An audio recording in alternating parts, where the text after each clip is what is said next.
তোমার আমার কল্পনার রাজ্যই হলো পড়শি ডায়েরি, যার অপর নাম ভালোবাসা।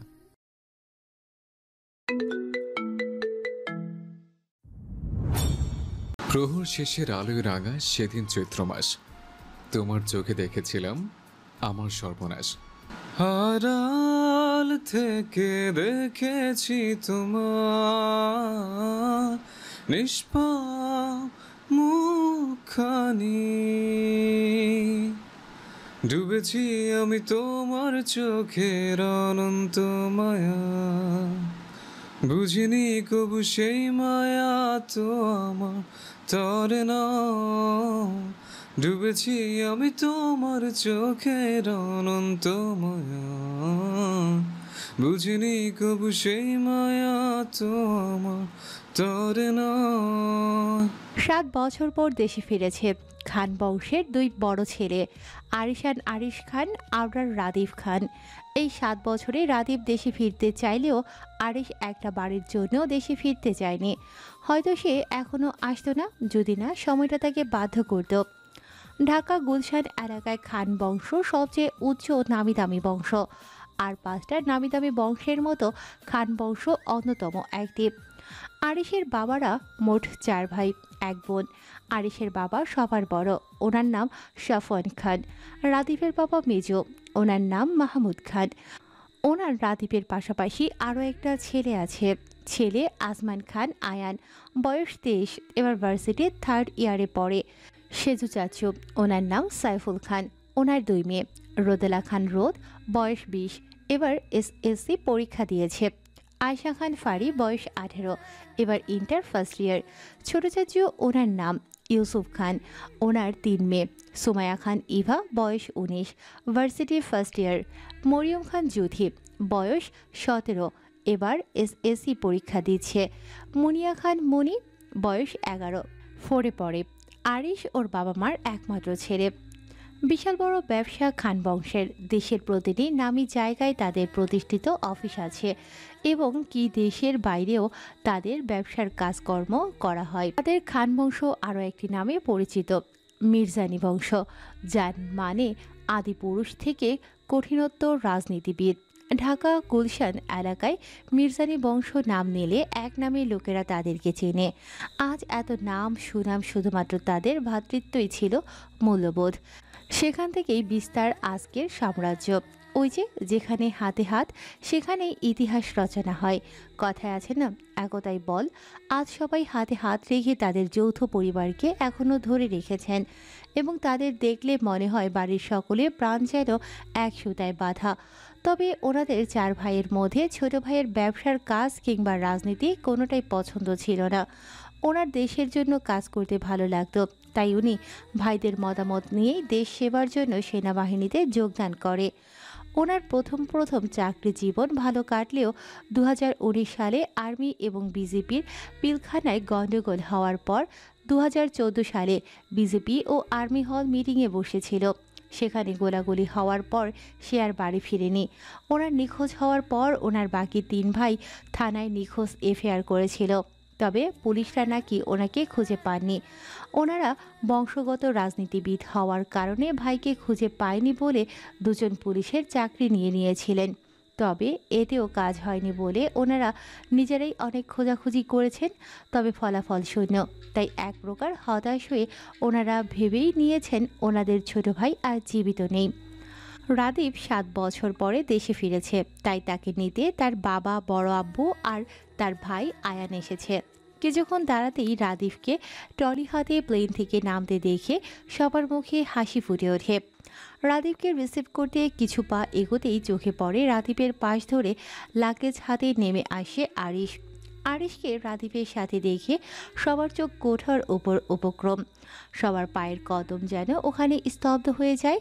সবাই শুধু অবিশ্বাস্য চোখে তাকিয়ে আছে সামনের দিকে। আরিশের বাবা আরিশকে দেখে আবেগকে ধরে রাখতে না পেরে চোখের পানি ছেড়ে দিয়ে দৌড়ে যায় ছেলের কাছে।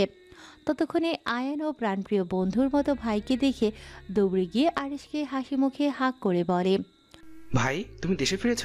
আমার না নিজের চোখে বিশ্বাসই হচ্ছে না।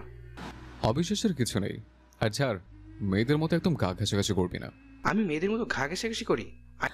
ওদের কথার মধ্যে সাফওয়ান খান যখন আরিশকে জড়িয়ে ধরবেন, তখন আরিশ আয়ানকে পাশ কাটিয়ে সামনের দিকে হাঁটতে হাঁটতে ওর বাবার উদ্দেশ্যে বলল, আয়ান, ওনাকে বলে দে আমার কারো বাড়তি আধিক্যতার প্রয়োজন নেই।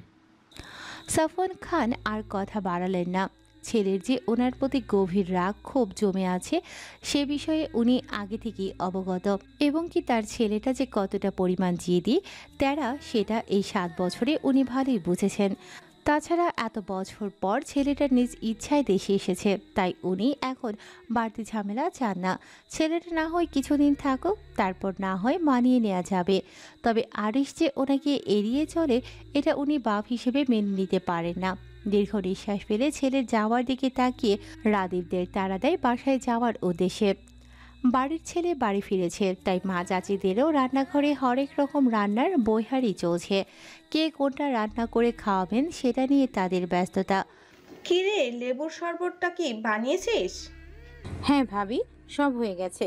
এখন আমি একটু বসার ঘরের দিকে যাই। ওনারা নাকি অনেকক্ষণ আগেই এয়ারপোর্ট থেকে রওনা দিয়ে দিয়েছেন। আজ কত বছর ধরে আমার ছেলেটাকে দেখি না। সানজিদা খান আরিশের আম্মু জিজ্ঞেস করল। লিমা খান রাদীপের আম্মু বলল। মেজো জায়ের কথা শুনে বুকটা ধুক করে ওঠে সানজিদা খানের। ওনার ছেলেটাকেও তো আজ 7টা বছর ধরে দেখেন না। মুহূর্তেই ওনার চিবুক আগুন হয়ে যায়। দাঁত কিরমির করে মনে মনে ভাবে আজ ওনার ছেলেটাও ওনার কাছে থাকতো, ওনারও বুকটা ভরা থাকতো। কিন্তু ওই মেয়েটার জন্য তার ছেলেটা আজ তার থেকে দূরে, সব ওই অপয়া মেয়েটার জন্য। উনি মনে মনে এসব ভেবে শপথ করেন, যে অপয়া মেয়ের জন্য আমি আমার ছেলেকে হারিয়েছি, সেই মেয়েকে আমি কোনো দিন শান্তিতে থাকতে দেব না। যেই অপয়া মেয়ের জন্য উনি ওনার ছেলেকে হারিয়েছেন সেই মেয়েকে উনি কোনোদিন শান্তিতে থাকতে দেবেন না। ওনার এসব ভাবার মধ্যে সেজুজা মেহজাবিন খানও ছোট যা মোমেনা খানের মুখে হাসির আর্তনাদ ওনার কানে আসেন। রাদীপরা চলে এসেছে, উনিও আর বেশি কিছু ভাবলেন না। শরবতের গ্লাসটা হাতে নিয়ে বসার ঘরের দিকে গেলেন। দরজায় রাদীপদের পাশাপাশি আরিশকে বাসায় ঢুকতে দেখে সানজিদা খানের হাত থেকে শরবতের গ্লাসটা ঠাস করে ফ্লোরে পড়ে টুকরো টুকরো হয়ে যায়। চোখের সামনে প্রাণপ্রিয় ছেলেকে দেখে দীর্ঘদিন পর প্রাণপ্রিয় ছেলে বাড়ি ফিরায় ছুটে গিয়ে জড়িয়ে ধরে হাউমাউ করে কান্না করে দেন। ওনার মতো ওনার বাকি জায়ের মুখের রিয়াকশনও প্রায় একই রকম। ওনারা হয়তো এটা আশা করেনি, তাই তারা কিছুক্ষণ সবাই মুখ চাওয়াচাওয়ি করে ছুটে যায় আরিশের কাছে। রাদীপও যে এত বছর পর দেশে ফিরেছে সেটা যেন কারো মনেই নেই। সবাই ওকে রেখে আরিশকে নিয়ে ব্যস্ত, কেউ শরবত খাওয়াতে ব্যস্ত, কেউ আরিশে এত বছর পর দেশে ফিরেনি কেন, এত রাক্ষোভ কেন তার এ বাড়ির ওপর সেটা জানতে ব্যস্ত। এসব দেখে রাদীপ কিছুটা বিরক্তি ভঙ্গিমা নিয়ে সোফায় বসে সবার অ্যাটেনশন নেওয়ার জন্য বলল, আম্মু, আমাকে এক গ্লাস লেবুর শরবত দাও, অনেক জার্নি করেছি। ততক্ষণে সবাই আরিশকে রেখে রাদীপের দিকে ঘুরে তাকায়। ওদের আসতে দেখে রোদ রুম থেকে দৌড়ে বসার ঘরে এসে বলল, আমি রুমের জানালা থেকে দেখলাম আরিশ ভাইয়া এসেছে, কই সে? এদিক ওদিক তাকিয়ে রোদের কথা শুনে ওর আম্মু বলল, এই তো আরিশ, পরে কথা বলবি, আগে যা কিচেন থেকে রাফিদের জন্য লেবুর শরবতটা নিয়ে আয়। রোদ হাসি মুখে মায়ের কথা মতো কিচেন থেকে লেবুর শরবত নিয়ে এসে রাদীপকে দেয়। বসার ঘরে সবার হইচই শুনে ইভামণি ও সিঁড়ি বেয়ে নিচে আসে। নিচে এসে আরিশকে দেখে ওদের মুখে হাসি ফুটে ওঠে। মণি দৌড়ে এসে রাদীপের পাশে বসে আহ্লাদে কণ্ঠে বলল, ভাইয়া, আমার জন্য কি গিফট নিয়ে এসেছো? এই তো ছোট আপু, তোমাদের সবার জন্য গিফট নিয়ে এসেছি। সত্যি? তবে সবাই তো তোমরা এখানে, তাহলে ফারি আর জুথি কই? ফারি আপু তো রুমেই আছে, আর জুথি আপুর তো পরীক্ষা, সে তো পরীক্ষা দিতে গেছে। ও হ্যাঁ, আমি তো ভুলেই গেছিলাম, ওর এক্সাম শুরু হয়েছে। ওর শব্দটা শুনে আরিশ তীক্ষ্ণ দৃষ্টিতে রাদীপের দিকে তাকায়। পরে ওভাবে তাকিয়ে কিছু একটা ভাবতেই ডেভিল মার্কা হাসি দেয়। রাদীপ সবাইকে একে একে সবার জন্য আনা উপহারগুলো সবাইকে দিয়ে দিল। সর্বশেষ বড় একটা বক্স ওর সামনের টেবিলটায় রেখে মোমেনা খানের দিকে তাকিয়ে বলল, মামুনি, এটা জুথির জন্য, ও আসলে এটা দিয়ে দিও। ঠিক আছে, দিয়ে দিব। বিরক্তি ভঙ্গিমা নিয়ে বলল, ততক্ষণে ফারিও নিচে এসে ওর গিফট বুঝে নেয়। গিফটগুলো হাতে নিয়ে মনি ফারি দৌড়ে আরিশের সামনে গিয়ে বলল, রাদীপ ভাইয়া তো এতগুলো গিফট দিল, তুমি আমাদের জন্য কোনো গিফট আনোনি? আরিশ মমতাময়ী মাকে বুকের কাছ থেকে সরিয়ে মনির গাল দুটো টেনে বলল, আনবো না কেন, আমি সবার জন্য গিফট নিয়ে এসেছি, একটু অপেক্ষা করো, সবার গিফট দিয়ে দিচ্ছে। রাদিফ আরিশের কথা শুনে মুখ ভেঙচি দিয়ে মনে মনে বলল, আসছে, গিফট আনছি। আমাকে গিফট কিনতে দেখে গিফট কিনে এখন বাহাদুর সাজছে। আচ্ছা, আরিশ সবার গিফট সবাইকে বুঝিয়ে দিয়ে উঠে রুমে যেতে নিলে ফারি বলল, ভাইয়া তোমার বইয়ের জন্য কিছু আনোনি? আরিশ কথাটা শুনল, তবে পেছন ঘুরে তাকালো না। নিজের মতো করে রুমের দিকে অন্য একটা ট্রলি নিয়ে হনহন করে চলে গেল।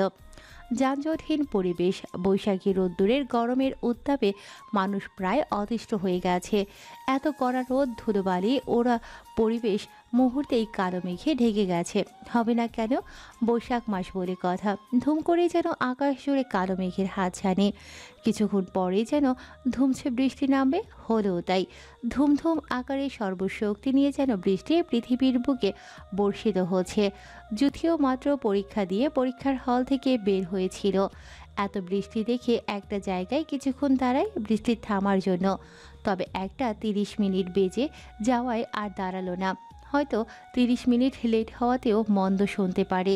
তাই বৃষ্টির ভেতর ভিজে ভিজে বাড়িতে আসলো, কারণ আর দেরি করলে বাসায় এসে তাকে হাজারটা কথা শুনতে হবে, এমনকি মারও খেতে পারে।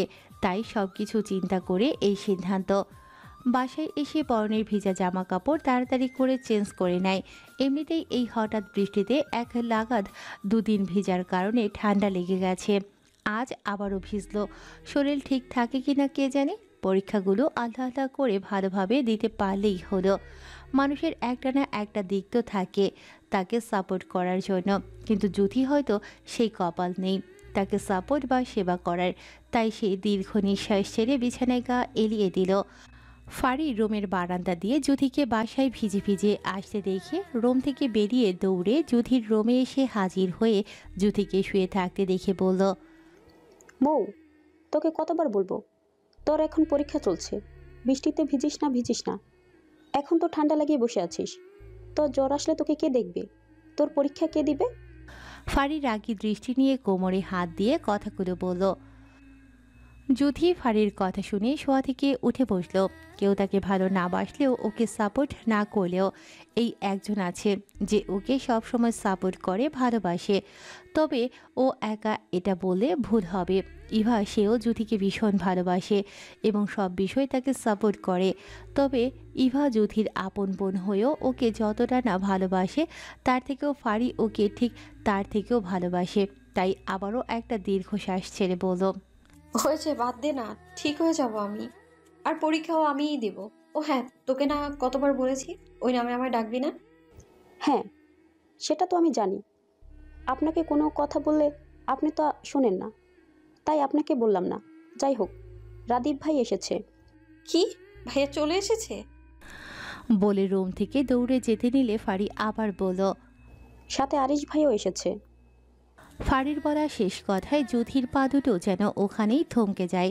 আরিশের নাম শুনে নিজের কানকে যেন বিশ্বাস করতে পারছে না। তার সমস্ত শরীর মৃদু কাঁপছে।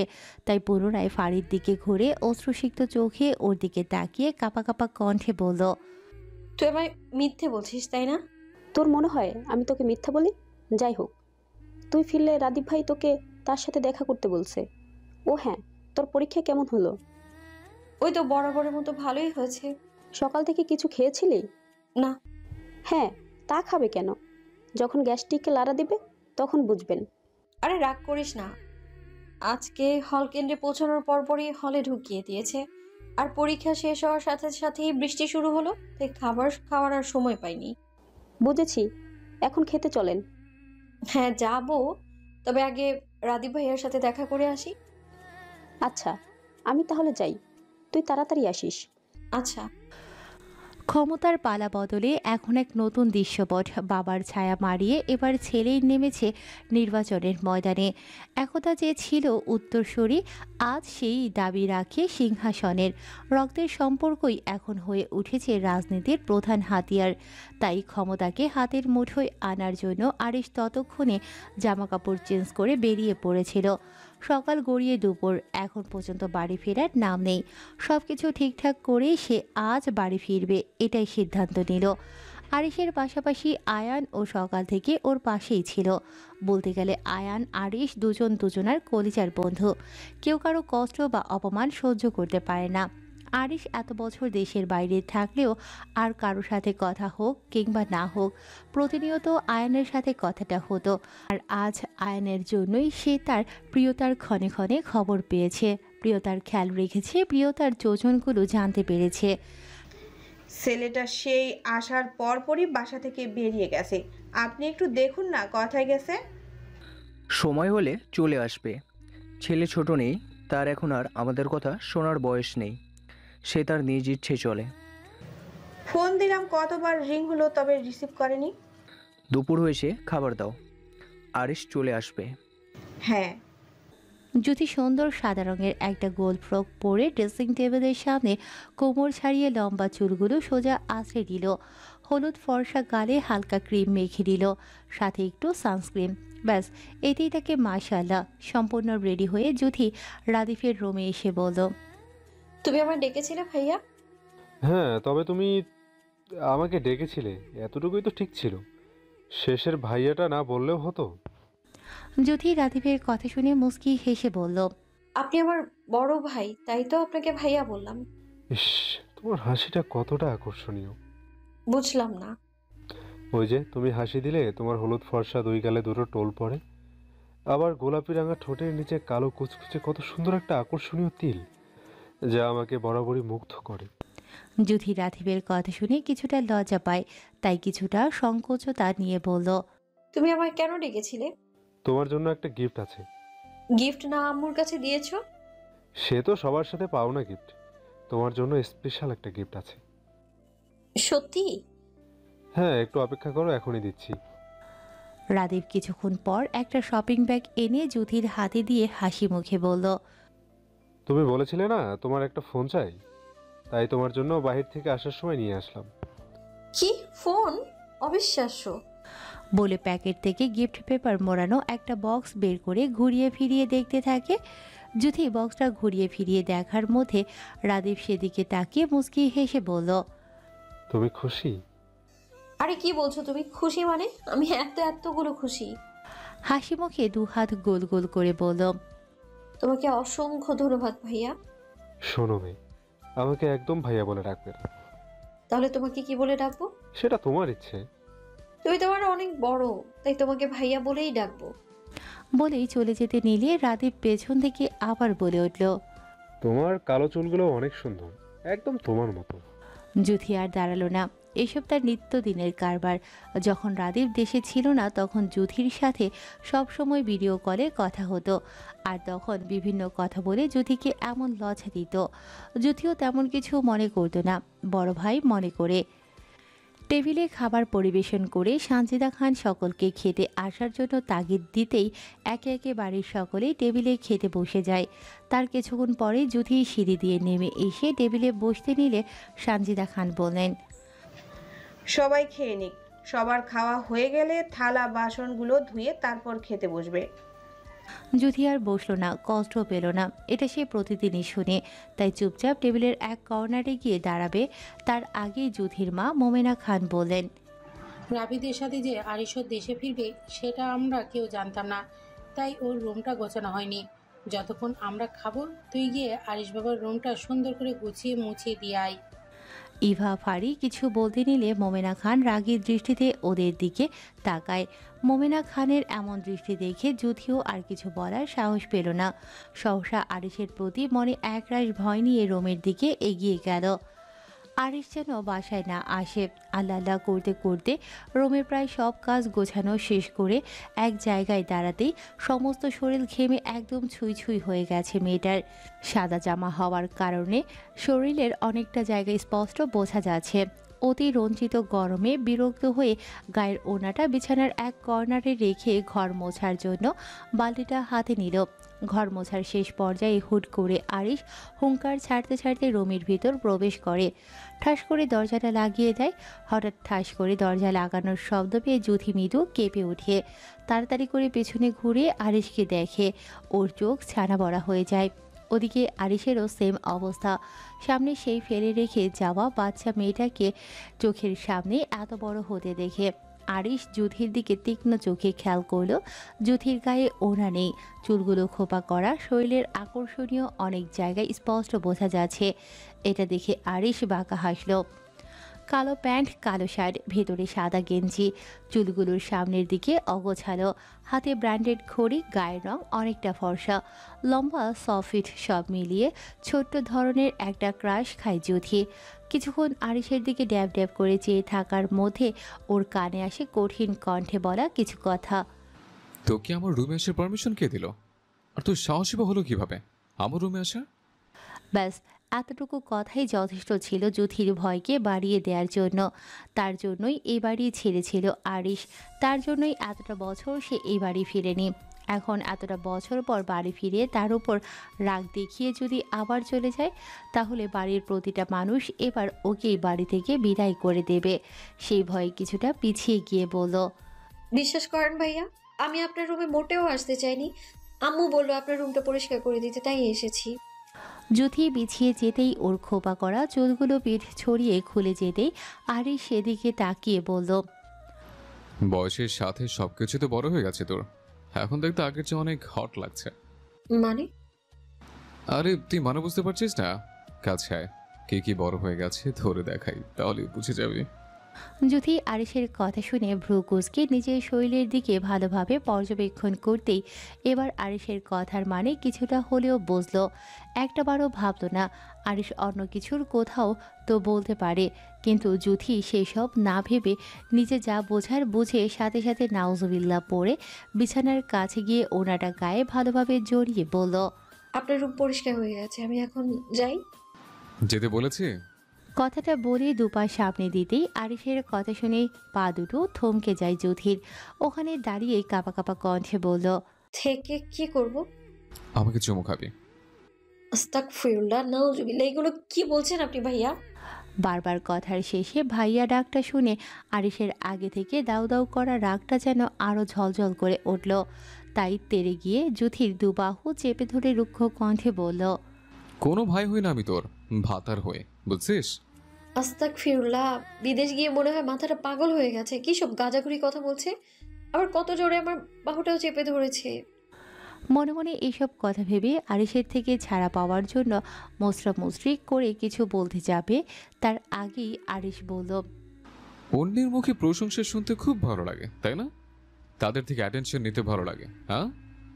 তাদের সামনে ঢ্যাং ঢ্যাং করে ঘুরতে খুব ভালো লাগে, তাই না? আর আমার সামনে আসলে তো ছোটবেলা থেকে যত সব নাটক শুরু হয়, তাই না? আজ তোর এই নাটকের শেষ বই আনবো আমি।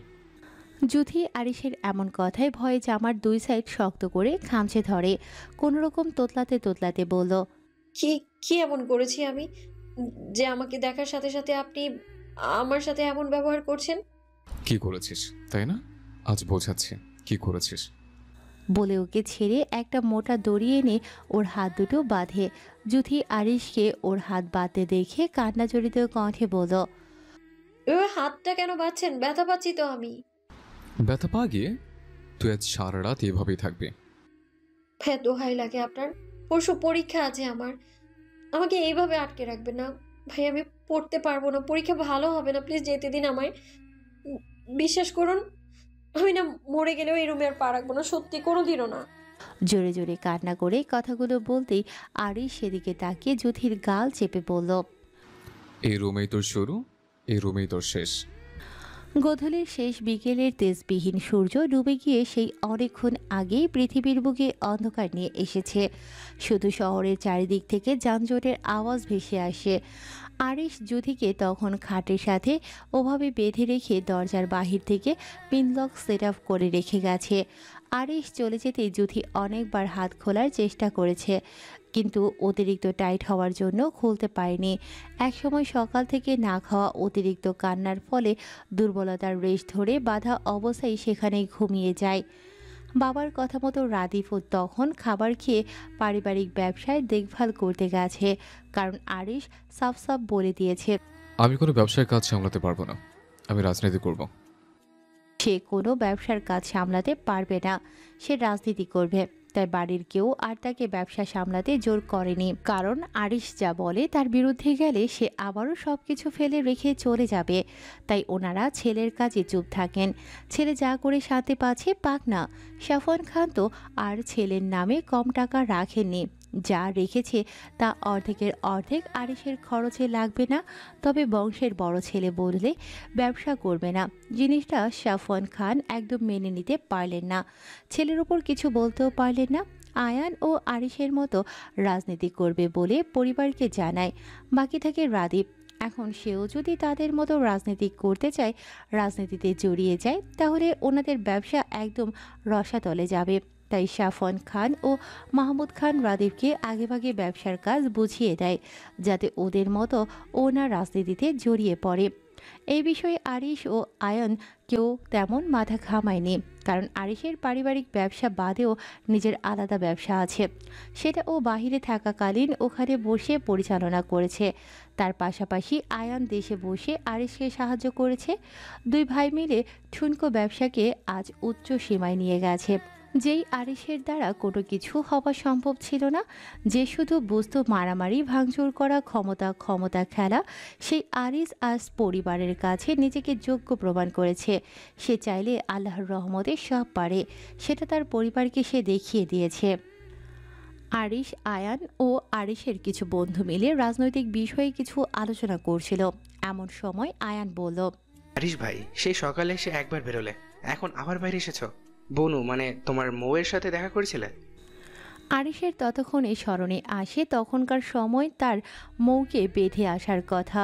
এটা মনে আসতেই বসা থেকে দাঁড়িয়ে জোরে জোরে হাত দিয়ে মাথায় বাড়ি দিয়ে শিট বলে গম্ভীর কণ্ঠে দাঁত কিরমির করে বলল, ওই নারী আমাকে কোনোদিনও শান্তিতে থাকতে দেবে না, কাছেও যেতে দেবে না। ওই নারী কি তো আমি? এইটুকু বলে বাড়ি যাওয়ার জন্য বাইকে উঠে সবার উদ্দেশ্যে বলল, আমি গেলাম আমার বউ ওরফে হাফ ফুটের সাথে রোমান্স করতে। তোর সব ঠিকঠাকভাবে গুছিয়ে নিস। আর আয়ন, তোর কাছে শেষ হলে চলে আসিস। আয়ান আরিশের কথা শুনে মুচকি হেসে বলল, রোমান্স করতে যাবে নাকি অবুজ মৌটাকে মারতে যাবে কে জানে, তোমার তো ঠিক নেই এই পানি গরমেই। ও ভালোবাসা পাওয়ার যোগ্যতা রাখে না। বলে বাইক স্টার্ট দিয়ে চলে আসে আরিশ। মুখের উপর শীতল কিছু অনুভব করতেই আস্তে আস্তে চোখ খুলে তাকায় যুথি। দুর্বল থাকায় মাথাটা চক্কর দিতে থাকে, সাথে সাথে আবারও চোখ দুটো বন্ধ করে নেয়।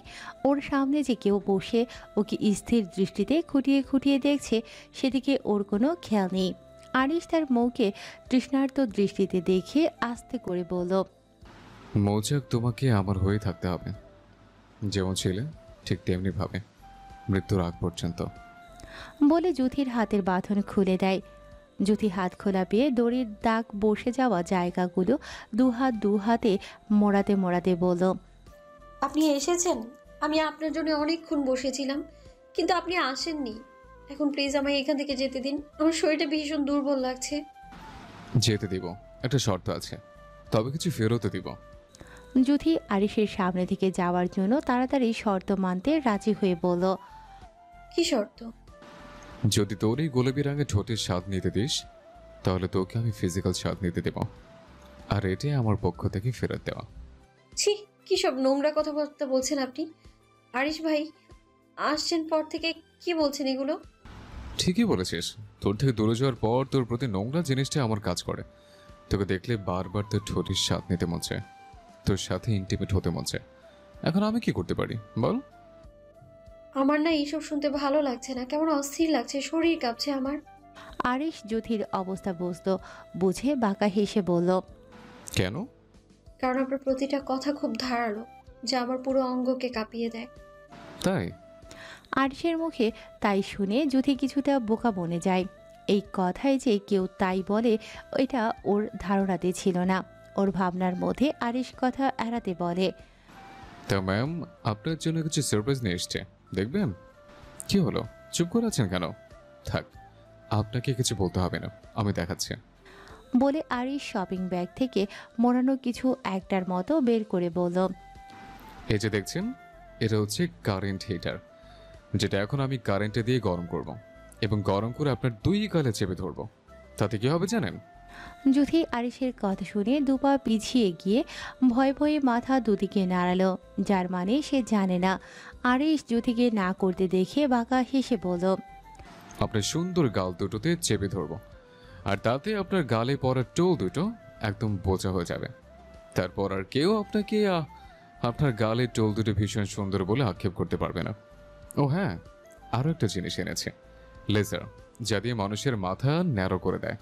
আর এই ভালো জিনিসটা আমি আপনার উপর ব্যবহার করব, মানে আপনার লম্বা চুলগুলো সব কেটে এক কথায় টাকলা বানাবো। কারণ আমি সবার থেকে আলাদা, সবাই তো পিঠ অব্দি কেটে দেয়, আমি না হয়। বলে আরিশ জুথির দিকে এগোতে নিলে আরিশের বলা ও কথা শুনে আরিশকে ওর দিকে এগোতে দেখে হাতের ব্যথা ভুলে এক হাত গালে চেপে তো আরেক হাত মাথায় খোপা করা চুল ধরে চোখ মুখ খিচে অনুনয়ের কণ্ঠে বলল, দেখুন, দয়া করে আমার সাথে এমনটা করবেন না। আমি তো কিছু করিনি, তাই না? আরিশ দেখল জুথির অস্থির মুখখানা, ভয়ে সিটিয়ে যাওয়া শরীরটা। অতপর আস্তে করে আরেকটু এগিয়ে জুথির বাম হাতটা হ্যাসকা টান দিয়ে পিঠের পেছন দিকে চেপে ধরে মুখটা ওর মুখের কাছে এনে বলল, মৌ, অস্থির হও না, আমি কিছু করব না, ভয় পাওয়ার কোনো কারণ নেই মৌ। বলে একটু ঝুঁকে জুথির নরম গালে আস্তে টুপ করে চুমু খায়। জুথি আরিশের কাণ্ডে স্বাভাবিক হওয়ার বদলে ঘন ঘন নিঃশ্বাস নিতে শুরু করলো। জুথি আরিশের থেকে ছাড়া পাওয়ার জন্য আরিশকে সজোরে ধাক্কা দিয়ে নিজের থেকে ছাড়িয়ে সেখান থেকে দৌড়ে চলে যায়। আরিশ হঠাৎ ধাক্কা খাওয়ায় দুপা পিছিয়ে গিয়ে দরজার দিকে তাকিয়ে দেখে জুথি ততক্ষণে মুহূর্তেই চোয়াল শক্ত হয়ে যায় আরিশের। হাত দুটো মুঠো করে দাঁত কিরমির করে জুথির যাওয়ার দিকে চেয়ে থাকে। জুথি তখন আরিশের রুম থেকে পালিয়ে আসার পর আর নিচে নামেনি, রুমেই ছিল। খানিক পরে দরজায় করাঘাত শুনে শোয়া থেকে উঠে বসে ধীর পায়ে গিয়ে দরজাটা খুলে দেয়। দরজাটা খুলে দিতেই দেখল রোদ কেমন চোখ করে দাঁড়িয়ে আছে। জুথি রোদকে দেখে হাসি দিয়ে বলল, আরে রোদ আপু, কিছু বলবে? আর ভেতরে এসো। রোদ রুমের ভিতর ঢুকে কড়া কণ্ঠে বলল, মামুনি তোকে নিচে ডাকছে। আম্মু ডাকছে, আমি যাচ্ছি এখনই। ওই শোন, তোর সাথে কথা আছে। হ্যাঁ আপু, বলো। তোকে তখন দেখলাম আরিশের রুম থেকে দৌড়ে বের হতে, ওর রুমে গেছিলি কেন? আসলে আপু, ভাইয়া। তুই আর ওই রুমে পা রাখবি না, আর তোকে যদি আরিশের কাছাকাছি দেখি না তাহলে বড় আম্মুকে দিয়ে তোকে শায়েস্তা করাবো। তুই ভালোভাবে শুনে রাখ, বড় আম্মু আমাকে তার ছেলের বউ বানাবেন, তোকে না, তাই সাবধান। বলে হনহন করে চলে যায়। রোদ চলে যেতেই জুথি সেদিকে তাকিয়ে বেকুব বনে ভাবল, আজব, আমি কি একবারও বলেছি যে আমি আরিশের বউ হতে চাই? না, আমি তো বলিনি। জুথি এসব ভেবে দীর্ঘ নিঃশ্বাস ফেলে।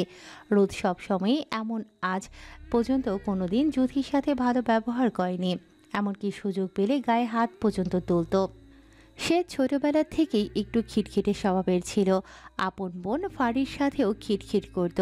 তাছাড়া সে শারীরিকভাবে অসুস্থ ছিল, আর তার পাশাপাশি ছোটবেলায় শ্বাসকষ্টের রোগ ছিল, রোগ যেটা 18 বছর যাওয়ার পর থেকে মানসিকভাবে বেড়ে গেছে। হঠাৎ হঠাৎ শ্বাস উঠে শ্বাস নিতে না পেরে সেন্সলেস হয়ে যেত। রোদ 2 বছর প্রায় টানা অসুস্থ ছিল। সবাই শুধু আল্লাহ আল্লাহ করত মেয়েটা যেন বেঁচে থাকে। রোদেলার অসুস্থর কারণে পড়াশোনাটাও 2 বছর করতে পারেনি, যার কারণে ওর পড়ালেখাটা পিছিয়ে যায়। যে থাকতো এখন ভার্সিটির 2nd ইয়ারে, সে এখন মাত্র এসএসসি দিয়েছে। ভাগ্য কি, তাই না? যদিও রোদের শ্বাসকষ্টটা পুরোপুরিভাবে ভালো হয়নি, তাই সবাই তার মন রক্ষা করার জন্য কোনো বিষয় না করতো না, কিংবা কোনো বিষয় জোর করে না। সবাই তাকে সব বিষয়ে সাপোর্ট করে বলেই আজ সে সুস্থ আছে। জুথি নিচে এসে ওর মায়ের কাছে গুটি গুটি পায়ে গিয়ে জিজ্ঞেস করলো, আম্মু, আমায় ডেকেছো? হ্যাঁ, তোকে না তো তোর আম্মু বলছিল দুপুরে সবার খাবার হলে থালা বাসনগুলো ধুয়ে রাখতে। জুথি কিছু বলবে তার আগেই আরিশ সিঁড়ি বেয়ে নামতে নামতে বলল, মামনি, সারাদিন রুমের ভিতর থাকলে থালা বাসন কিভাবে ধোবে? ঠেস মেরে জ্যোতি আরিশের কথা শুনে অবাকের চরম পর্যায়ে চলে যায়। এতক্ষণ হাত বেঁধে রুম বন্দি করে রেখে এখন বলছে সে নাকি সারাদিন রুমে থাকে। তাই কিছুটা ক্ষোভ নিয়ে আরিশের দিকে তাকিয়ে বলল, আম্মু আরিশ ভাই তো আমাকে রুমের মধ্যে জ্যোতিকে বাকি কথাটুকু শেষ করতে না দিয়ে ওর মা ঠাস চেঁচিয়ে বলল, তোর লজ্জা করে না? এখন আরিশের দোষ দিচ্ছিস? সারাদিন বসে খাবি, সেটা বলতে পারিস না? জ্যোতি মায়ের হাতে থাপ্পড় ও চিৎকার করে বলা কথা শুনে ফুপিয়ে কেঁদে উঠতেই জ্যোতিকে থাপ্পড় দিতে দেখে ইভা দৌড়ে এসে বলল, সমস্যা কি তোমার আম্মু? ওকে মারছো কেন? কি করেছে ও? কি করিনি বল? একটা কথা বললে শুনবে না? ওকে দুপুরে এঁটো থালা বাসনগুলো ধো। ওনাকে আর কিছু বলতে না দিয়ে রাদিফের দরজার কাছ থেকে এসে জ্যোতির দুবাহু ধরে একদম নিজের কাছে এনে রাগী কণ্ঠে বলল, শুরু থেকে এখানে সবটাই আমি দেখেছি মামুনি। বাড়িতে দুজন কাজের মেয়ে রেখেছিলাম, তাদের ভিতর একজন ধোয়া গাছা করবে আর একজন বাড়ি পরিষ্কার করবে, কিন্তু তোমরা ধোয়া গাছা যিনি করেন তাকে বিদায় করে দিয়েছো আর ওকে দিয়ে তার কাজগুলো করাচ্ছ। এটা আমি মানতে পারি না মামুনি। বাড়িতে তো আরও মেয়ে আছে, কই তাদের বউকে তো দিয়ে কোনো কাজ করাও না, তাহলে ওকে দিয়ে কাজ করাও কেন? শোনো মামুনি, যে পর্যন্ত আছো সে পর্যন্তই থাকো, দরকার হয় বাড়িতে আরও কাজের মেয়ে রেখে দেবো, তাও ওকে কাজ করতে বলবে না। বলে জ্যোতিকে উপরে যেতে বলে সেও হনহন করে রুমের দিকে চলে যায়। রাদিফ চলে যেতে জ্যোতি ভেজা চোখ দুটো তুলে আরিশের দিকে একবার তাকালো, কারণ সে ভেবেছিল আরিশ তার হয়ে এমনটা বলবে, কিন্তু হলো তার উল্টোটা। এক বুক কষ্ট নিয়ে জ্যোতি ভেজা চোখে রুমের দিকে যাওয়ার জন্য পা বাড়ায়। যদি সে আর কিছুক্ষণ আরিশের দিকে তাকাতো তাহলে দেখতে পারত আরিশের হিংস্র রক্তাভা চোখগুলো। শহরের অতি তীব্র যানজট ও ধুলো ওরা পরিবেশকে মোকাবেলা করে ক্লান্ত শরীর নিয়ে বাড়ি ফিরলেন বাড়ির দুই বড় কর্তা, সাফন খান, মাহমুদ খান, সাথে সাইফুল খানও ছিলেন। ওনাকে নেত্রীয় দল কেন্দ্রে ডেকেছেন, তাই উনি অফিস থেকে সরাসরি সেখানে গেছেন। ক্লান্ত শরীরখানা সোফায় এলিয়ে দিলেন সাফন খান। ওনাদের আসতে দেখে ঠান্ডা লেবুর শরবত এনে দিলেন সানজিদা খান। শরবতটা দুজনের হাতে দিয়ে বসলেন স্বামীর পাশে। সাফন খান তৃপ্তি সহকারে স্ত্রীর দেয়া শরবতটা খেলেন, অতপর কিছু একটা ভেবে দীর্ঘ নিঃশ্বাস ফেলে স্ত্রীকে জিজ্ঞেস করলেন, ছেলেটা সেই 2 দিন আগে বাড়ি ফিরল, এই একটু দেখার পর তাকে তো আর দেখলাম না। এখন পর্যন্ত একটা কথা আমার সাথে বলেনি, কই সে? সানজিদা খান স্বামীর প্রশ্নে একই রকম নিঃশ্বাস ফেলে বলল, মাত্র দেখলাম কথা থেকে রেগে মেগে আগুন হয়ে এসে সোজা রুমের দিকে গেছে, পিছু ডাকলাম শুনল না। আপনার ছেলের সেই ছোটবেলার রাগী ভাব এখনো একটুকু কমেনি, ওর কথা নড়চড় হলো। ওনার বাকি কথা শেষ করার আগেই উপরের দোতলা ঘর থেকে ভেসে আসে ভাঙচুরের শব্দ। ওনারা বুঝতে বাকি থাকে না এইসব ভাঙচুর ওনার ছেলে আরিশ করছে। আবারও জিনিসপত্র ভাঙার শব্দ পেয়ে ছুটে যায় আরিশের রুমের দিকে, গিয়ে দেখে রুমের অবস্থা ছন্ন বিচ্ছন্ন। ছেলের হাত কেটে ফ্লোরে রক্ত ঝরছে, টাইলস করা ফ্লোরে রক্তটা যেন বেশি গাঢ় মনে হচ্ছে।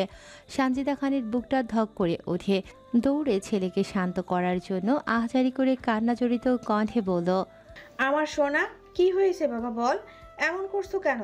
হাতটা কেটে কি হয়েছে দেখেছো? শান্ত হও বাবা, কি হয়েছে আমাকে বলো। আমার তোমাদের কাউকে বলার প্রয়োজন নেই আম্মু, তোমাদের সবাইকে আমার চেনা জানা শোনা আছে। তোমরা কে কতটা আমাকে ভালোবাসো সেটা আমার জানা, তাই দয়া করে আমাকে একটু একা থাকতে দাও।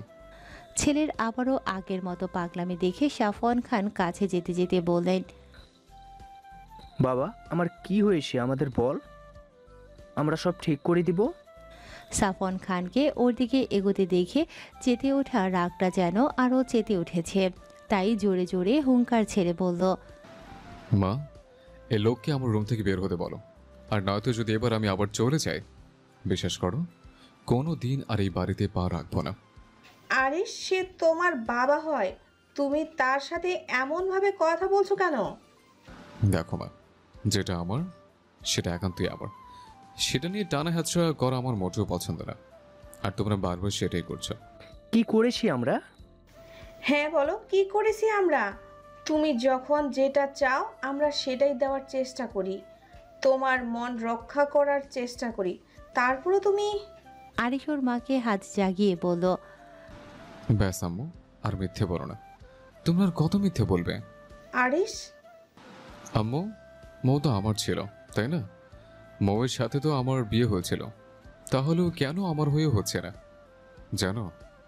বাদ দাও, তার চেয়ে বরং আমাকে একা থাকতে দাও। তোমরা চলে যাও, আমি আমার জিনিস বুঝে নিতে চাই। আমার জিনিস কাউকে আমার করে দিতে হবে না। আরিশ, ওটা কোনো বিয়ে ছিল না, ছেলে খেলা বন্ধ করো। আর ওই অপয়া মেয়েকে তো আমি কোনো দিনও তোমার বউ হিসেবে মেনে নিব না। যে মেয়ের জন্য আমার বুক থেকে তোমাকে 7টা বছর দূরে থাকতে হয়েছে, সেই মেয়েকে তো। তুমি তো আমার ছেলে না? তুমি তো মৌকে ভীষণ ভালোবাসতে, তোর এখন এমন করছে কেন? সে এখন যেমনই করে তোমাদের মানতে হবে। তোমরা আমার রুম থেকে বেরিয়ে যাও। আরিশ। হ্যাঁ আম্মু, আমি কোনো নায়ক হতে চাই না যে আমার ফ্যামিলি কিংবা পরিচিতির চাপে পড়ে প্রিয় মানুষকে ছেড়ে দেব। আমি আমার লাইফে ভিলেন হতে চাই। প্রিয় মানুষের ক্ষেত্রে কোনো প্রিয় মানুষের ক্ষেত্রে নো কম্প্রোমাইজ। আমি সমাজ পরিবার মানুষকে বুঝি না, আমি আমার প্রিয় মানুষটাকে ছিনিয়ে নিতে বুঝি। জানো তো আম্মু, লাইফে নায়ক নয়, ভিলেন প্রয়োজন, তাহলে জীবনটা সুখের হবে। সাফন খান এতক্ষণ মা ছেলের কথা চুপচাপ দাঁড়িয়ে শুনছিলেন। ছেলে আর তার সেই ছোট্ট ছেলে নেই, তার সব কিছু চেঞ্জ হয়ে গেছে। শুধু চেঞ্জ হয়নি, রাগ, ইগো, ক্ষোভ, জেদ। আর সেখান থেকেই সেই 7 বছর হয়ে গেল ছেলে তার সাথে কথা বলে না। শত চেষ্টা করেও এই 7 বছরে তার সাথে কথা বলাতে পারেনি। ভুলটা তারই ছিল, সেদিন ছেলেটাকে এমন শাস্তি না দিলেও পারত, কিন্তু কি করার ছিল? তখন যদিও খুব ছোট ছিল। আরিশের অতিরিক্ত টর্চার ছোট মেয়েটার ওপর প্রতিনিয়ত তার চোখে পড়ত। সে ভেবেছিল সেদিন সেই সিদ্ধান্তটা নিলে হয়তো তার ছেলেটা ছোট মেয়েটার সাথে এমন করবে না, কিন্তু তা না হয়ে হলো তার উল্টোটা। বাবা ছেলের সম্পর্কটাও আচ্ছন্ন ছাড়া। উনি আবারও দীর্ঘ নিঃশ্বাস ছাড়লেন। ওনার বেশ জানা আছে, ছেলে যখন বলেছে মৌ তার, দুনিয়া উল্টে গেলেও মৌ তার, সেখানে কারো কিছু বলার সাধ্য নেই। আর সে তার ছেলের ইচ্ছাকে মেনে নেবে। কিন্তু এই মুহূর্তে উনি আরিশকে এই কথাটা বলতে পারছে না, আর এই মুহূর্তে কথাটা উনি বলতে চায়ও না। তাই আস্তে করে সেখান থেকে চলে এলেন। সকাল গড়িয়ে বেলা দুপুর 1:25। যুথি পরীক্ষা শেষ করে গাড়ির জন্য অপেক্ষা করছে। একা বললে ভুল হবে, সাথে ওর বেস্ট ফ্রেন্ড তানিশাও ছিল। কিন্তু আজ মনে হয় সব রিক্সা ওদের জন্য নিষিদ্ধ হয়ে গেছে, কোনো রিক্সা খালি পাচ্ছে না। এক পর্যায়ে দাঁড়াতে দাঁড়াতে বিরক্ত হয়ে যায় ওরা। হাতে ঘড়ির দিকে তাকিয়ে দেখে 1:30 বেজে যাচ্ছে। মনে ভয়ের রেশ আসে, সামনের মোড়ের রাস্তাটা একদম ভালো না। দুপুরবেলায় মেয়েদের একলা পেলেই টিস করে, সেটা প্রথম পরীক্ষার দিনই সে টের পেয়েছিল। কিন্তু কি করবে ভেবে পাচ্ছে না, যত দাঁড়াবে ততই দেরি হবে। তাই মনে এক বুক সাহস নিয়ে হাঁটা দিল। কিছুটা পথ হাঁটতেই খুব স্পিডে ওদের সামনে একটা বাইক থামলো। হঠাৎ সামনে বাইক থামাতে দেখে যুথি চোখ মুখ খিচিয়ে দুপা পিছিয়ে যায়। আস্তে পিট করে চোখ খুলে দেখে রাদীপ বাইকের উপর হাসি মুখে ওর দিকে তাকিয়ে আছে। যুথি রাদীপকে দেখে কিছুটা স্বস্তি ফিরে পায়। ও রাদীপকে দেখে মুচকি হেসে বলল, ভাইয়া তুমি এই রাস্তায় কি করছো? আমার সামনে একদম হাসবে না তুমি। তোমার গালে টোল পড়া হাসি আমার বুকে মারাত্মক তীর বাঁধে, সেটা তুমি বোঝো না? যুথি বিরক্ত হয়। এই লোক ওকে যখনই দেখে তখনই গালের টোল নিয়ে পড়ে থাকে। মনে মনে শপথও করে নেয় এই লোকের সামনে আসলে কোনোদিনও আর হাসবে না, তাহলে আর গালে টোল পড়বে না, আর ওকে ফালতু বকবক শুনতে হবে না। তাই কিছুটা কিঞ্চিত রাগ নিয়ে বলল, তুমি এদিকে কেন এসছো? আগে বলো সেটা। বারে, টোলওয়ালি একা একা বাড়ি যাবে, তাই তো তাকে নিতে এলাম। তুমি আমাকে নিতে এসেছো? না, আপনাদেরকে নয়, আপনার আশেপাশে মানুষকে নিতে এসেছি। যুথি বুঝলো এখন রাদীপ কথাটা মজা করেই বলছে, তাই ও রাদীপকে আর কিছু বলল না। আস্তে করে রাদীপের বাইকের পিছে উঠে ঘাড় ঘুরিয়ে তানিশার দিকে তাকিয়ে বলল, তুই কি দাঁড়িয়ে থাকবি নাকি আমাদের সাথে যাবি? যাব, কিন্তু তোদের সাথে না। আসলে আমার একটা কল এসেছে, ও আমাকে এক্ষুনি নিতে আসবে। ও না আসলে তোদের সাথেই যেতাম, তুই বরং চলে যা। কে আসবে? আমাকে তো তখন বলি না। বাড়ি গিয়ে ফারির ফোন থেকে কল দিস, তখন বলবো। এখন তাড়াতাড়ি যা। রাদীপ এতক্ষণে তানিশার দিকে তাকালো, তাকিয়ে কিছুটা অবাক হলো। ভালো করে তাকিয়ে দেখে তানিশা নামের মেয়েটি একদম জুথির কপিক্যাট। ফর্সা চেহারা, চোখ, নাক, ঠোঁট, এমনকি ঠোঁটের নিচে তিল, সাথে গালে পড়া টোল, সবকিছুই খেয়াল করে রাদিফ। অবাক কণ্ঠে বলে, কি একটা কোইন্সিডেন্ট বিষয়, তোমরা দুজন দুজনের কত মিল। হঠাৎ হঠাৎ করে কেউ দেখলে বলতে পারবে না তোমরা আপন বোন না, সবাই এক বাক্যে উপাধি দেবে তোমরা যমজ বোন। আমরা বোনের থেকেও বেশি কিছু হই ভাইয়া। আর নয়তো দেখেন আমাদের মধ্যে কি এত মিল থাকার কথা, তাই না রে যৌথ? একদম। ওদের কথা শুনে রাদীপও মুচকি হাসলো। বাইক স্টার্ট দিতে দিতে বলল, আমাদের বাড়িতে এসো। অবশ্যই ভাইয়া। জুথি যাওয়ার আগে তানিশাকে বলে, এই শোন, আমি বাড়ি গিয়ে ফারিন নয় আমার ফোন থেকেই কল দিব তোকে, ওকে? তুই ফোন পাবি, তুই ফকিন্নি। ও তোকেও তো একটা কথা বলা হয়নি, আমিও বাড়ি গিয়ে ফোনে বলবো না। হ্যাঁ, এখন যাই। হ যা। রাদীপ জুথি তানিশাকে বিদায় দিয়ে ওখান থেকে চলে আসে। ওদের চলে যেতে দেখে তানিশাও গুটি গুটি পায়ে রাস্তা ধরে হাঁটতে থাকে। কিছু দূর যাওয়ার পরে হাফিজকে হাসি মুখে ওর দিকে আসতে দেখে ও মুচকি হেসে আরও এগিয়ে যায়। দুজন একদম কাছাকাছি দাঁড়িয়ে দুজন দুজনাকে আরও একটা হাসি উপহার দেয়। অতপর হাফিজ ওর পেছন থেকে হাতটা এনে তানিশাকে দিয়ে বলল, এই গোলাপটা আমার কিউট পরির জন্যে। তানিশা মুচকি হেসে ফুলটা হাতে নিল। ঘুরে ফিরিয়ে দেখে হালকা ঘ্রাণ নিয়ে বলল, তোমাকে অনেক ধন্যবাদ। তোমার পরীক্ষা কেমন হয়েছে? আলহামদুলিল্লাহ, ভালোই হয়েছে। আন্টি ভাই বোনদের কেমন আছেন? তারা ভালো আছে। তোমার বাসার সবাই কেমন আছে? এই তো ভালো আছে। চলো সামনে দিঘের পাড়ে গিয়ে বসি, ওখানে শস্য বাতাস বয়, কথা বলতে ভালো লাগবে। ওরা দুজন কিছুটা সামনের দিকে এগোতেই তানিশার চোখে পড়ে আয়ান ওর দলবল নিয়ে এক একজন বাইকের ওপর বসে আছে। ব্যাস হয়ে গেল। তানিশা কাচুমাচু করে ঘন ঘন নিঃশ্বাস ফেলতে লাগলো। মনে মনে আল্লাহ আল্লাহ করে গলা শুকিয়ে ডাকতে লাগলো, এই বান্ধে এখানে কি করে? আজ আবার না কোন গন্ডগোল করে। আল্লাহ তুমি বাঁচিয়ে নাও। ওর মনে মনে বিড়বিড় করার ভেতর আয়ান ওর একেবারে কাছে এসে হাফিজের দিকে সরু চোখে তাকায়। অতপর দাড়িটা একটু চুলকিয়ে বলল, তুই কে রে? তোকে তো আগে কখনো দেখিনি। আয়ান ওকে না চিনলেও হাফিজ আয়ানকে ঠিকই চিনল। আর চেনারি কথা, পুরো ঢাকা শহরে তাদের দুই ভাইয়ের ইলেকশনের পোস্টার লাগানো। তাছাড়া তাদের কম বেশি তো সবাই চেনে। সেই সূত্রে হাফিজেরও চেনা। তাই হাফিজ কিছুটা বিনয়ী সুরে বলল, আরে ভাই আপনি কেমন আছেন ভাই? আপনি আমাকে কি বলছেন ভাই? আপনাকে চিনবো না? দেখো, তুমি আমাকে চেনো, কিন্তু তোমার পাশের জন আমাকে চেনে না। এতবার ওয়ার্নিং করার পরেও তোমার সাথে মিশছে। আজ আমার জায়গায় যদি ভায়া হতো না, তো এই মেয়ের যে কি অবস্থা হতো। আমি বলেই এখন পর্যন্ত সুস্থ হয়ে দাঁড়িয়ে আছে। ভাই আপনার কথা বুঝতে পারছি না। তুমি বুঝতে পারছো না? আমি তো বাংলা ভাষায় বলছি, তারপরও যদি বুঝতে না পারো তাহলে বুঝেই বলছি। এই যে তোমার পাশে দাঁড়ানো মেয়েটাকে দেখছো না, ওই মেয়েটা আমার। তাই আজ এই মুহূর্ত থেকে ওর কাছ থেকে দূরে থাকবে। আর নেক্সট টাইম যদি তোমাকে এই এলাকায় কিংবা ওর আশেপাশে দেখি, তোমাকে দুনিয়া থেকে বিলুপ্ত করতেও এক মিনিট ভাববো না। এটা আমার না, ভাইয়ের কথা। প্রিয় মানুষের ক্ষেত্রে নো কম্প্রোমাইজ। তাকে ভালো লেগেছে মানে সে সারা জীবনের জন্য আমার। এবার সোজা ভালো ছেলের মতো এখান থেকে কেটে পড়ো। হাফিজ যা বোঝার বুঝে নিল। তাই বড় নেতা মানুষের সাথে ঝামেলা করতে চায় না বলে চুপচাপ একবার তানিশার দিকে তাকিয়ে ওখান থেকে চলে গেল। হাফিজকে চলে যেতে দেখে আয়ান এবার স্বাভাবিক মানুষ থেকে রাগী মানুষে পরিণত হলো। তানিশা দুবাহু চেপে ধরে ঝাঁকিয়ে বলল, সাহস কি করে হয় আমি ব্যতীত পরপুরুষের সাথে মেশার? চুপ করে থাকবে না, অ্যান্সার মি। তানিশা আয়ানের রাগী চেহারা দেখে ভয়ে ভয়ে বলল, আপনি কে হন আমার যে আপনার সব কথা আমাকে শুনতে হবে? ভবিষ্যতে জামাই। আমি রাজি না হলে ভবিষ্যৎ? তুমি রাজি হলে হবে, না হলে নাই। তোমাকে আমি ছাড়ছি না মেয়ে। দেখুন ভালো হচ্ছে না কিন্তু। বাইকে ওঠাও, বাড়ি পৌঁছে দিচ্ছে। না, আমি আপনার সাথে যাব না। দেখো, বাড়াবাড়ি করো না। ভালোবাসি তোমায়, জোর করছি না। যেদিন ভালোবাসতে পারবে সেদিন ভবিষ্যৎ হবে। তার আগে আমি তোমাকে ফোর্স করব না। তবে যে ছাড় দেবো সেটাও না যে তুমি অন্য ছেলেদের সাথে মিশবে। তানিশা আর কথা বাড়ালো না, কারণ ও এই 4 বছরে খান বংশের সব মানুষকে খুব ভালোভাবে চিনে গেছে। এরা এক কথার মানুষ, কথার কোনো নড়চড় হবে না। তাই ভালো মেয়ের মতো আয়ানের বাইকে উঠে বসলো।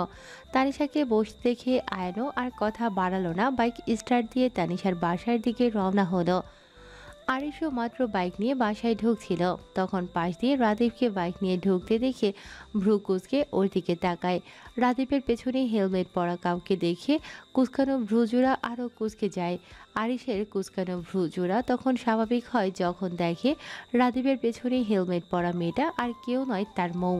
তখনই রাগে দাঁত কিরমির করে হাত দুটো মুষ্টি বদ্ধ করে নেয়, চোখ দুটো বন্ধ করে ঘন ঘন নিঃশ্বাস নিয়ে রাগকে শান্ত করার জন্য। তবে সে ব্যর্থ, রাগ কমছে না তার, বরং বেরিয়ে যাচ্ছে। সে তার মৌকে কারো সাথে সহ্য করতে পারে না।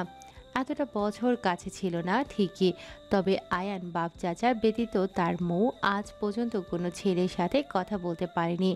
শুধু পারেনি এই ব্যাটার রাদীপের সাথে কথা বলাটা বন্ধ করাতে। আরিশ একবার রাগী চোখে রাদীপের দিকে তো একবার যুথির দিকে তাকিয়ে বাইকে জোরে একটা লাথি দিয়ে বলল, ছ্যা, শালার থেকে একটা ছেলে থেকে আমার মৌকে সামলাতে পারছি না। মরতে চাচ্ছে দুটোকে মেরে আমি নিচেও মরি। আজ খেলে তুই ভিতরে আয়, তোর সঠিক ব্যবস্থায় নেব। প্রতিদিনের মতো আজও সন্ধ্যা হওয়ার প্রায় 1-1.5 ঘন্টা আগে ফারি যুথি ছাদে এসে আড্ডা দিচ্ছে। সারাদিন কার কেমন কাটলো সেই নিয়েই আলোচনা। অনেকক্ষণ আড্ডা দেওয়ার পরে হঠাৎ করে যুথির মনে আসতেই তাড়াতাড়ি করে উঠে বলল, ফাড়ি রে, তুই বস, আমি এক্ষুনি আসছি। কেন, কোথায় যাবি? যুথি আর উত্তর করল না, দৌড়িয়ে নিচে নামলো। নেমে কাঙ্ক্ষিত জিনিসটা হাতে নিয়ে একই রকম দৌড়ে ছাদে উঠে হাঁপাতে হাঁপাতে বলল, এসে পড়েছি।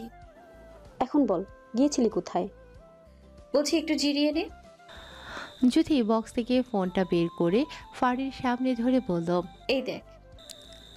ফাড়ি যুথির হাতে দামি ফোন দেখে প্রচণ্ড পরিমাণ শখ হয়, মুখটা হা হয়ে যায়। হুট করে যুথির হাত থেকে ফোনটা ছো মেরে ওর হাতে নিয়ে ঘুরিয়ে ফিরিয়ে দেখে তাজ্জব কণ্ঠে বলল, ফোনটা তো মনে হয় 50,000-এর উপরে হবে। তুই এই ফোন পালি কোথায়? রাদীপ ভাইয়া দিয়েছে। হ্যাঁ, উনি তোকে এই ফোন দিয়েছে? না, আমি চুরি করে এনেছি। আর হ্যাঁ, 2 দিন হয়ে গেল, আগে তো বললি না? আরে এই 2 দিন পর পর পরীক্ষা ছিল, তাই পড়ার টেবিলেই বসেছিলাম। আর ফোনটা যখন দিয়েছিল তখন রুমে রাখার পরে আর ফোনের কথা মনেই ছিল না আমার যে তোকে বলবো। আরিশ ভাইয়া জানে উনি তোকে ফোন দিয়েছে? আরে তোকেই মাত্র বললাম, উনি জানবে কি করে? আর জানলেও আমার কি, উনি ওনার মতো, আমি আমার মতো। ভেবে বলছিস? না গো ললিতা, আমার ভাবনা তো বয়মে ভরে রেখেছি। জুইথা! আরে গাধি, ষাঁড়ের মতো চেঁচাবি না। অসভ্য মেয়ে, গাদা হয়ে ষাঁড়ের মতো চেঁচাই কেমনে? তাহলে মানছিস তুই গাধি? শয়তান মেয়ে, তুই দাঁড়া। আমি গাধা, তাই না?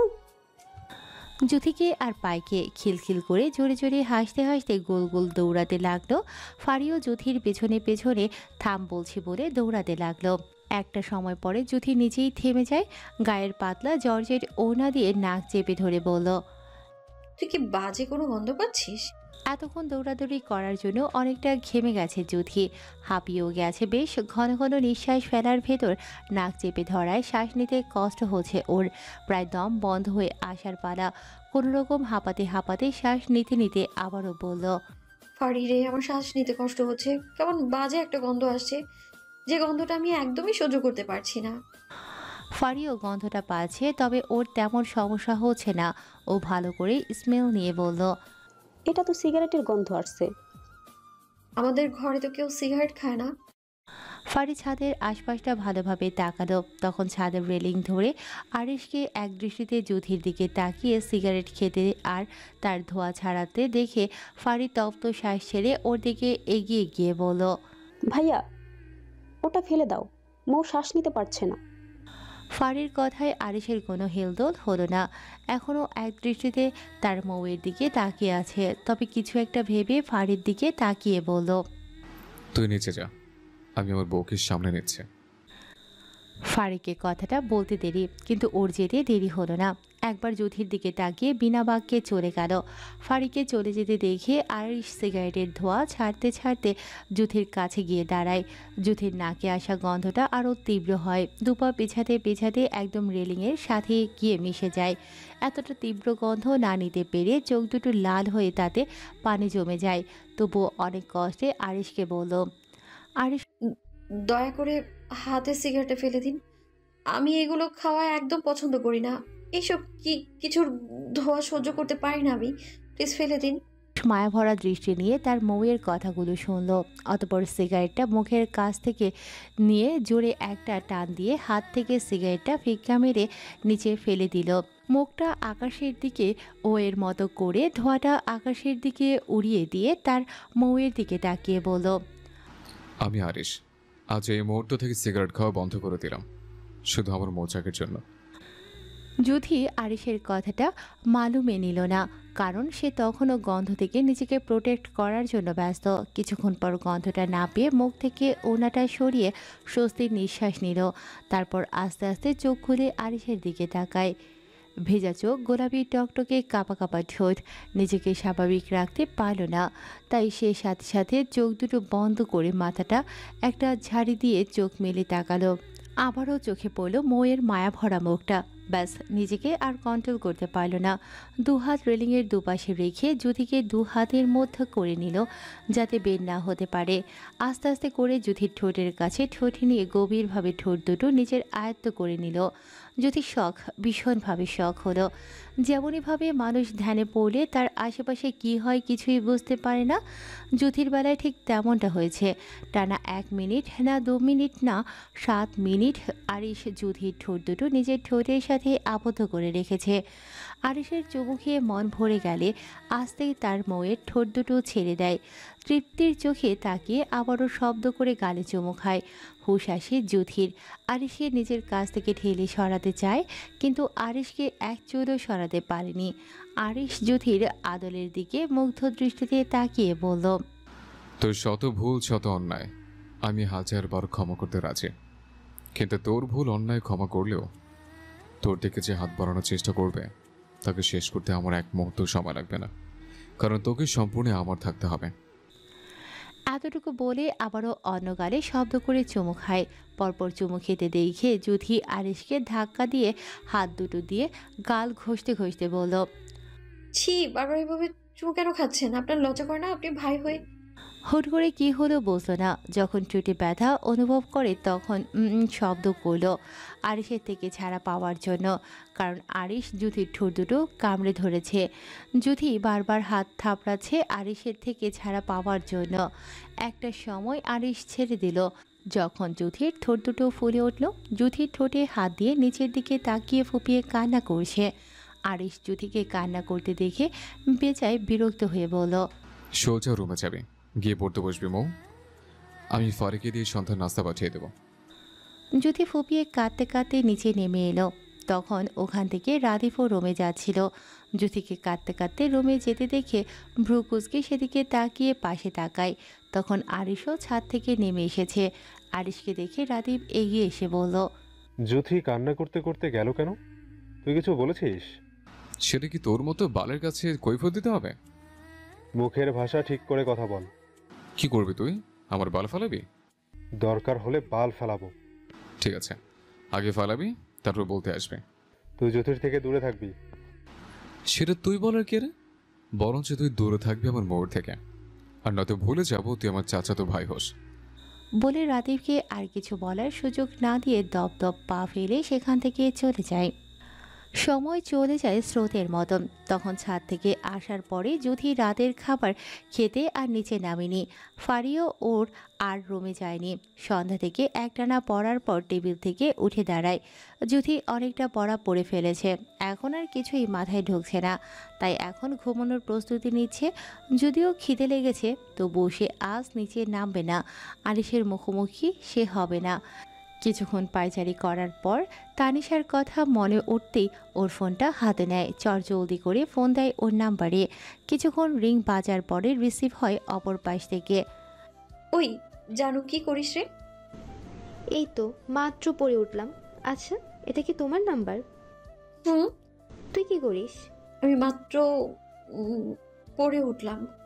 আমি বুঝতে পারি না, তোর আর আমার সব সময় এত মিল হয় কিভাবে? জ্বর আসলে তোরও আসবে, তোর সর্দি হলে আমারও সর্দি হবে। আমার তো মাঝে মাঝে মনে হয় আমরা আগের কোনো জন্মের যমজ বোন ছিলাম। তুই এইসব কথা বাদ দে তো, এখন বল তখন কে এসেছিল?